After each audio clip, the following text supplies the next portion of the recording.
Hello guys, welcome back to my YouTube channel.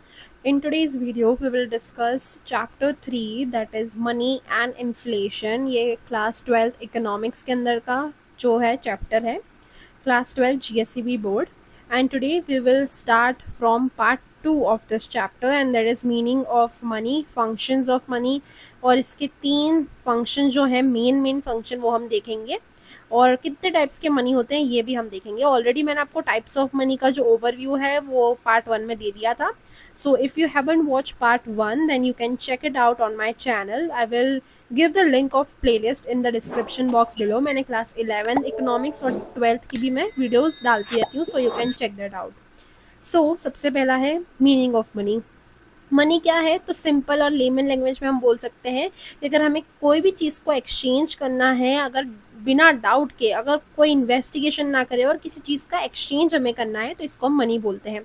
Money क्या है? एक साधारण मीडियम ऑफ एक्सचेंज है. जैसे पहले के ज़माने में बार्टर सिस्टम चलता था, अब उसके बजाय चेंज होके मनी का कंसेप्ट आ गया है. यानी अगर हमारे पास मनी होता है तो कोई भी हमारे एक्सचेंज पर डाउट नहीं करता, इजीली एक्सचेंज हो जाती हैं चीज़ें और इन्वेस्टिगेशन भी नहीं होता रिगार्डलेस ऑफ टाइम और प्लेस. हम कभी भी मनी यानी कि पैसा दें तो हमें कोई भी चीज़ें मिल सकती हैं और किसी भी जगह पे. ठीक है, अगर हम इंडिया के रुपीस की बात करें तो वो ऑल ओवर इंडिया चलता है, राइट. तो चाहे हम गुजरात में हैं, चाहे दिल्ली में हैं, चाहे हम बॉम्बे में हैं, कहीं भी हमारा जो वो पर्टिकुलर गांधी जी जो है वो सब जगह चलते हैं, right.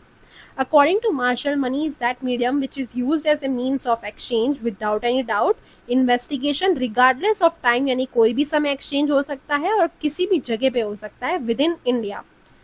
While Robertson defines money as what is accepted universally, पूरे यूनिवर्स में जो एक्सेप्ट हो सकता है इन exchange of goods and services. यानी अगर हम कोई गुड्स खरीदते हैं या फिर सर्विस कोई लेते हैं हम और उसके बदले में जो भी हम चीज़ देते हैं, जो चीज़ हम दे रहे हैं वो क्या है? None other than money. तो इसी को हम क्या बोलते हैं? Exchange.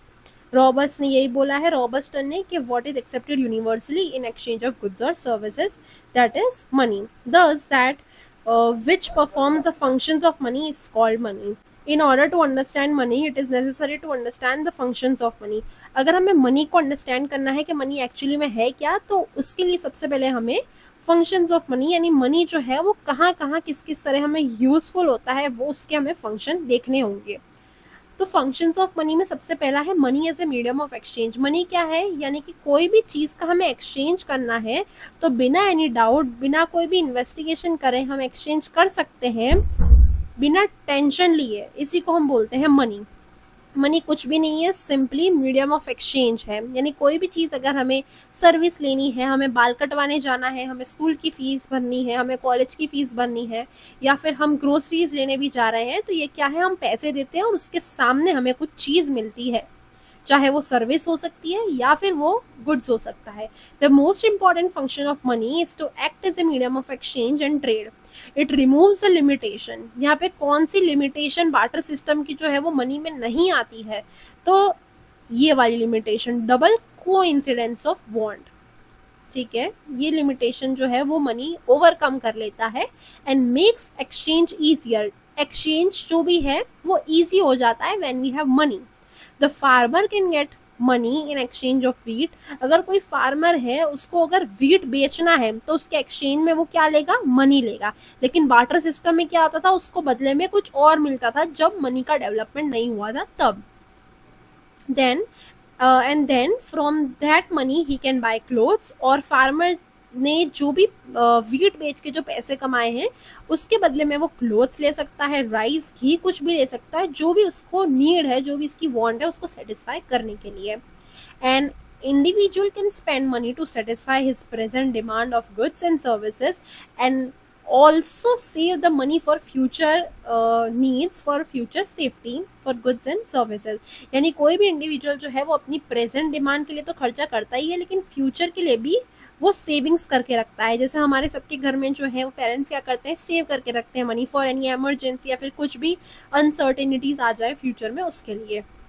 Basically, money is used as a medium to satisfy the needs of an individual by buying goods or services. Basically यही चीज़ घुमा फिरा के लिखी है कि अगर हमें कोई भी चीज़ का एक्सचेंज करना है कोई भी चीज़ हमें खरीदनी है, बाजार में अगर हमें कुछ लेने जाना है तो हम क्या देते हैं, हम मनी को देते हैं और उसके सामने हमें कोई भी चीज़ मिल जाती है जो भी हमें चाहिए हो।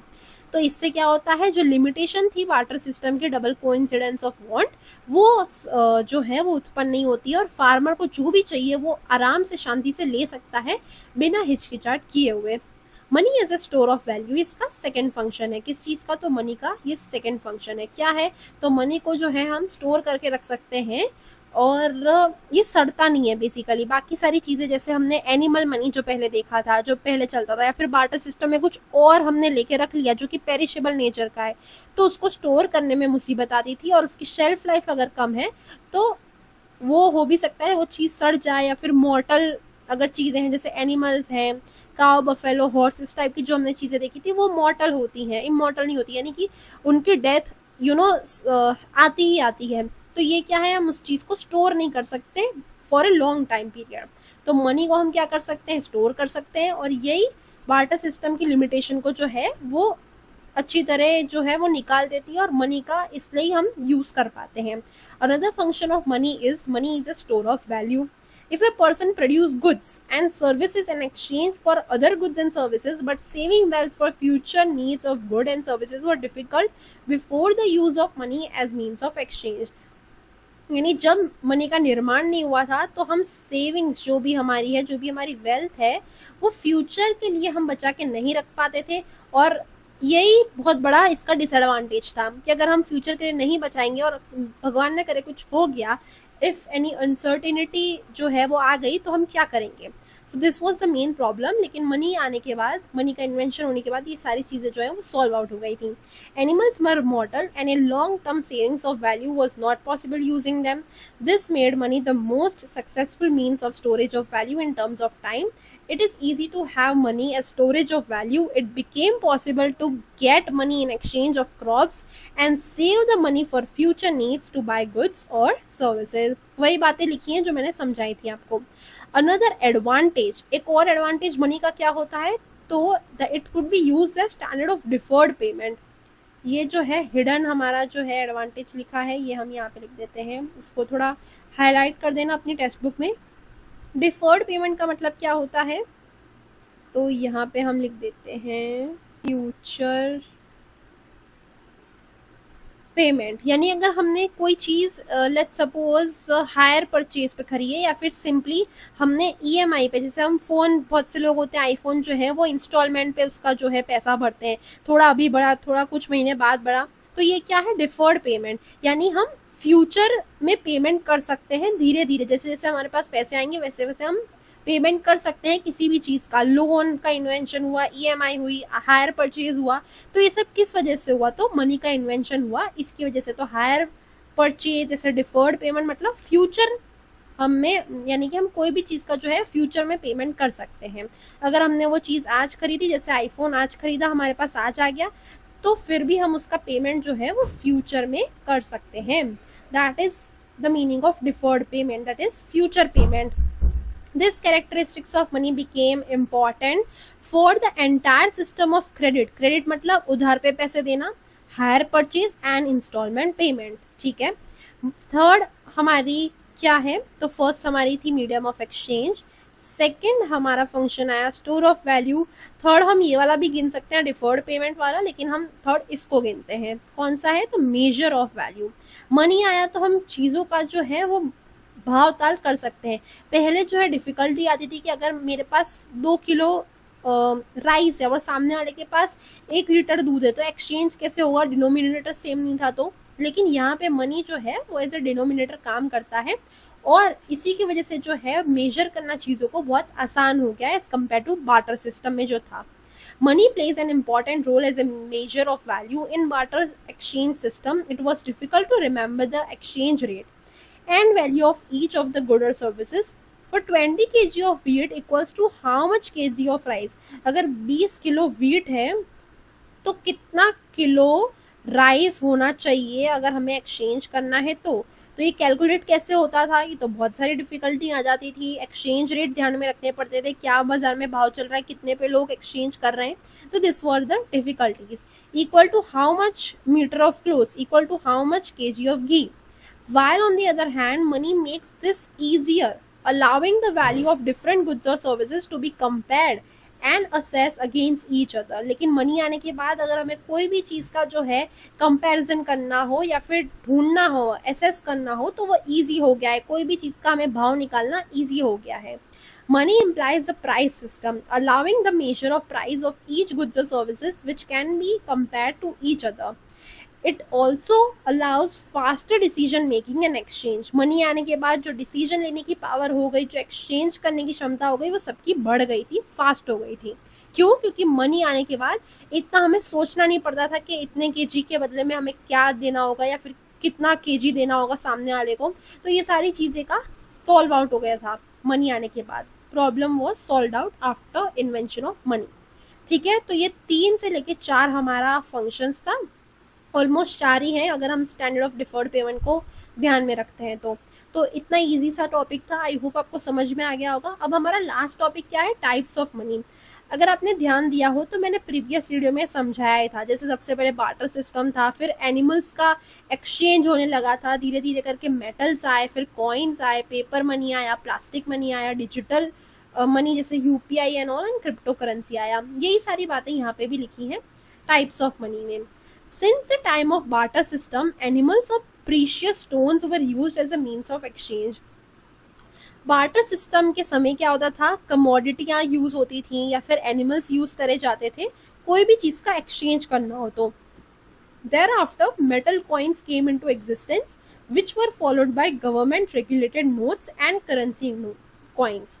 This was succeeded by banking system, credit card and E banking system. The types of money यार, अब हम देखते हैं एक एक टाइप। सबसे पहला है commodity money. Money that has value of its own and is used for trade, जैसे ग्रेन्स हो गए, सॉल्ट हो गए, टी, स्पाइसेस, ये सारी चीजें। फिर आया एनिमल मनी, जिसके अंदर हमने ऊपर भी देखा था, शीप्स हो गई, कैमल्स, काउ, बफेलो, हॉर्स, ये सारी चीजें यूज होती थी। कहाँ गया? तो ये रहा, हॉर्स, काउ, बफेलो। लेकिन ये जो थी, ये सारी चीजें जो थी वो एक ना एक दिन खत्म होने वाली थी। एनिमल्स जो है, हम ह्यूमन की तरह मॉर्टल हैं, यानी एक ना एक दिन मरेंगे।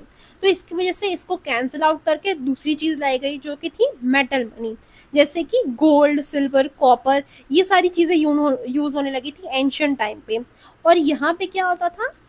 रूलर यानी किंगडम, किसी जैसे अकबर का कोई किंगडम है, लेट्स सपोज, हाइपोथेटिकल एग्जांपल है, लेकिन अकबर का अगर कोई किंगडम था जिसमें अकबर बीरबल रहते थे, तो अकबर क्या है? राजा है। तो उसने गोल्ड कॉइन पे ही अपना ही कुछ अलग टाइप का सिंबल या फिर कुछ बना दिया और ये उस किंगडम की पहचान हो गई। तो ये क्या होता था? उसी राज्य में सिर्फ और सिर्फ एक्सचेंज हो पाता था, तो ये इसकी लिमिटेशन हो जाती थी। तो इसको कैंसिल आउट करके नई चीज का निर्माण हुआ जो कि था पेपर मनी, जो कि हम आज भी यूज करते हैं, जैसे प्रिंटेड नोट्स, 10 रुपए का नोट, 500 का नोट, 2000 का नोट, ये सारी चीजें। फिर आया प्लास्टिक मनी, जो कि debit card, credit card, ATM card, ये सारी चीजें। ये हम कैशलेस ट्रांजैक्शन जब हमें करना होता है ऑनलाइन या फिर कोई शॉपिंग मॉल में या कहीं भी, तब हम इसका यूज करते हैं। Then came banking money, invisible और ई मनी, जिसको हम बोलते हैं चेक्स या फिर UPI, savings account, current account, ये सारी चीजें जो कि ऑनलाइन ही ज्यादातर होता है। और लास्टली आया क्रिप्टो करेंसी यानी डिजिटल डिसेंट्रलाइज मनी, जिसके अंदर कोई भी गवर्नमेंट नहीं है। Money in digital form not controlled by any government, इसके ऊपर कोई गवर्नमेंट नहीं बैठी है। इसके एग्जाम्पल हमारे हो सकते हैं बिटकॉइन जैसी चीजें। ठीक है, तो ये था types of money. I hope you guys understood this lecture. अगर आज की वीडियो अच्छी लगी then please hit that like button and subscribe to my channel given below. I will meet you guys in part 3, that is meaning of inflation, और causes से लेके हम बहुत सारी चीजें डिस्कस करेंगे। ऑलमोस्ट हमारा चैप्टर आई थिंक खत्म हो जाएगा, क्योंकि पार्ट 3 हमारी लास्ट वीडियो होगी। तो हम सारा जो बाकी का चैप्टर है वो नेक्स्ट वीडियो में देखेंगे। तो I will see you guys in the next video. Till then bye bye and keep learning.